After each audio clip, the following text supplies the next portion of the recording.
रणनीतिकार प्रशांत किशोर।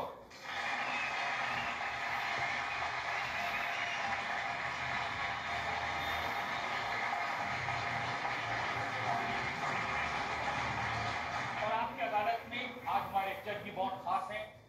42 साल से लंदन में रहकर बीबीसी के लिए काम करते रहे हैं। Please welcome Naresh Kaushik.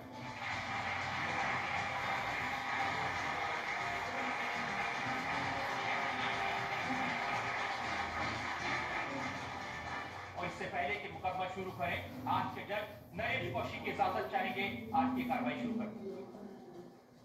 अदालत की कार्रवाई शुरू की जाए। और पहला इल्जाम लगे प्रशांत किशोर पर। इससे पहले एक नजर प्रशांत किशोर के बैठक।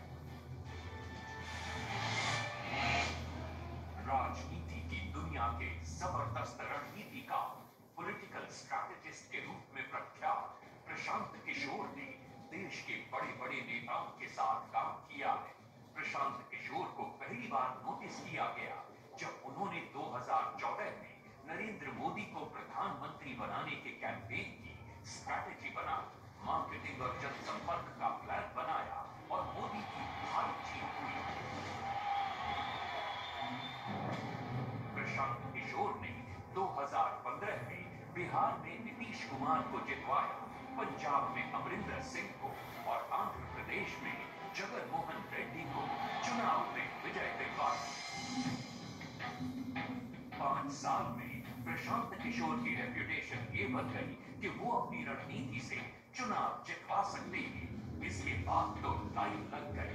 प्रशांत किशोर ने दिल्ली में अरविंद केजरीवाल के लिए रणनीति बना, तमिलनाडु के चुनाव में एम.के. स्टालिन की जीत का रास्ता दिखाया, बंगाल में ममता बनर्जी के लिए इलेक्शन स्ट्रैटेजी बना, तीनों जगह भारी जीत हासिल हुई। प्रशांत किशोर चुनाव के लिए ऑन ग्राउंड और ऑनलाइन कैंपेन चलाने में माहिर हैं। ये नेताओं को पदयात्रा कराते हैं, सीधे लोगों के घरों तक पहुंचाते हैं, क्या वादे करने हैं ये बताते हैं। 2020 में प्रशांत किशोर ने चुनाव रणनीतिकार का काम छोड़ दिया। अक्टूबर 2022 में प्रशांत किशोर ने बिहार में जन सुराज यात्रा की शुरुआत की। वो बिहार के गांव-गांव जाकर लोगों को जगाने के काम में लगे हैं। 10-10 इलेक्टोरल विक्ट्रीज के आर्किटेक्ट प्रशांत किशोर आपकी अदालत में अपनी पैरवी खुद करेंगे। आप भी सोच रहे होंगे कि प्रशांत किशोर कौन है। चुनाव आते ही बड़े बड़े नेता इनके पीछे दौड़ने लगते हैं। इनके पास ऐसी कौन सी जादू की छड़ी है जिससे ये बड़े बड़े नेताओं को चुनाव जितवा देते हैं। भाई शुरू करते हैं आपका मुकदमा। आपकी अदालत में पहला इल्जाम प्रशांत किशोर।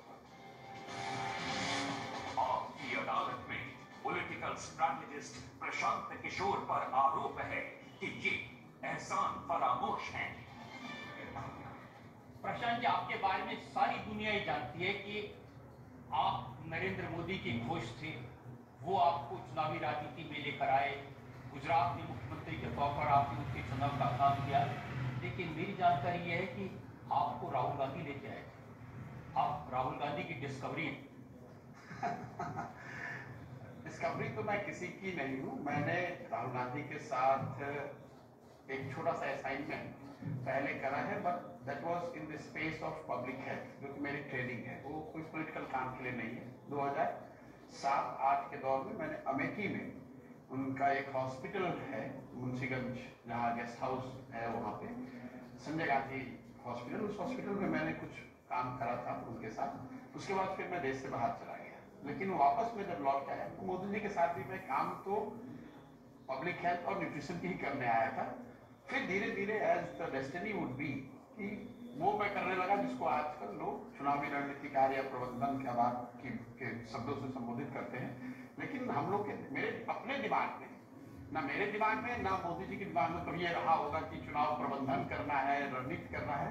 जब चीजों की आप शुरुआत करते हैं, वो तो normal day to day course में जो कुछ आप एज एड पॉलिटिकल एड जो मदद कर सकते हो, मदद आपने किया। धीरे धीरे रोल इवॉल्व। ये तो इतिहास में दर्ज है, चाहे अमरिंदर सिंह हो, चाहे जगन मोहन रेड्डी, ममता बनर्जी, ये सबको आपने मदद की चुनाव जीतने में। देखिए, हाईली ओवररेटेड है। मैं आपको एक बता दूं, जितने लोग ये बताते हैं कि मैंने चुनाव जिता दिया, चुनाव जिताने में मदद करी, वी आर हाईली ओवररेटेड। कोई भी इंडिविजुअल, मैं या कोई दूसरा, कोई इंडिविजुअल या ग्रुप ऑफ पीपल ऐसा नहीं हो सकता है जो किसी को चुनाव जिता दे। चुनाव तो नेता जीतते हैं, पार्टी के कार्यकर्ताओं के प्रयास से जीतते हैं, जनता के वोट से जीतते हैं।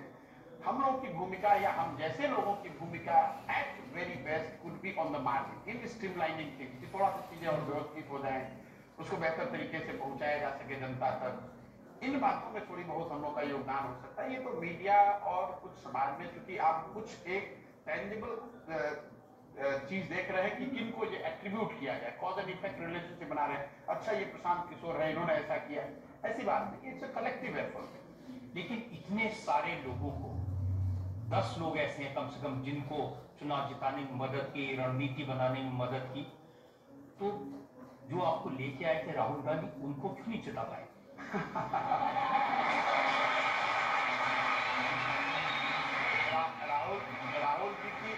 राहुल जी की समझ ऐसी है कि उनको मुझ जैसे किसी व्यक्ति की सलाह की जरूरत नहीं है।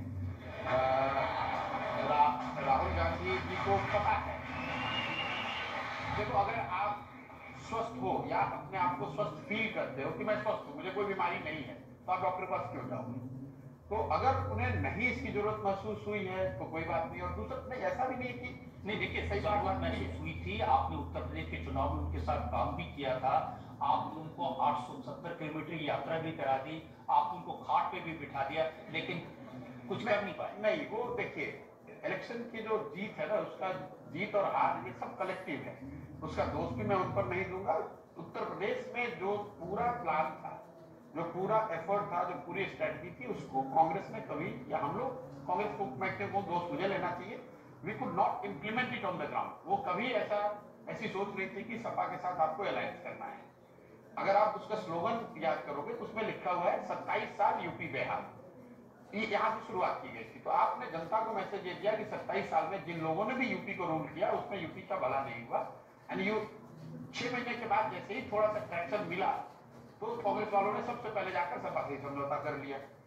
अब हमारे जैसे लोगों की स्थिति ये होगी कि अब आप ना छोड़ सकते हैं ना रह सकते हैं, और यही वजह रही है कि उसके बाद आपने देखा होगा कांग्रेस के साथ मेरी 3-4 बहुत सीरियस लंबी चर्चा के बावजूद भी मैंने उनको हाँ नहीं कहा। इसलिए नहीं कहा कि जो यूपी का मेरा एक्सपीरियंस रहा है उनके साथ, तो वो चीजों को एग्री करने के बाद उसको एग्जीक्यूट नहीं करते हैं। और फिर मैंने ये तय कर लिया कि भाई मैं अगर आपकी मदद नहीं कर रहा हूँ तो कम से कम मेरे साथ का नुकसान नहीं होना चाहिए और आप भी मेरा नुकसान न करें, इसलिए मैं उनसे दूरी बना के रखता हूँ। ये सच है कि आप चाहते थे उत्तर प्रदेश में प्रियंका गांधी को मुख्यमंत्री के उम्मीदवार के तौर पर प्रोजेक्ट किया जाए? बिल्कुल, सिर्फ चाहते नहीं थे, ये पूरा प्लान उनको बताया गया, पूरी पार्टी की सहमति हुई, उसके बाद ही मैंने यूपी का कैंपेन एक्सेप्ट किया था। 3 महीने के स्टडी के बाद मैंने जो प्लान बनाया उसमें पूरी डेट फिक्स सब कुछ निश्चित है कि किस दिन उनको आना है। जब वो समय आया तो वो लोग बैकआउट कर गए और it was quite shocking for me. और मेरे अपने 10 साल के अनुभव में ऐसा कभी नहीं हुआ है कि पॉलिटिकल लीडरशिप, अब जैसे मान लीजिए कि मोदी जी के साथ काम कर रहे हैं और ये तय हुआ कि हमें चाय पे चर्चा करना है और पूरा प्रयास हो जाए चाय पे चर्चा के एक दिन पहले मोदी जी बैकआउट हो जाए, तब तो फिर आप क्या ही कर पाओगे। तो वही हुआ यूपी में, जो चीज प्लान था वो बैकआउट कर गए। और कभी आपको ये बात समझ आई, सारी दुनिया जानना चाहती है कि सोनिया जी क्यों राहुल गांधी को प्रेफर करती हैं, प्रियंका को क्यों नहीं आगे आने देती? ये आंसर तो वही दे सकती है, इसके मल्टीपल कारण हो सकते हैं। पहले से राहुल जी पॉलिटिक्स में हैं, वो सीनियर हैं और फैमिली का ये डिसीजन है कि Rahul Gandhi should lead it, और उनकी जो सिक्का चल नहीं रहा उसको बार बार मार्केट पे डालने की क्या जरूरत है?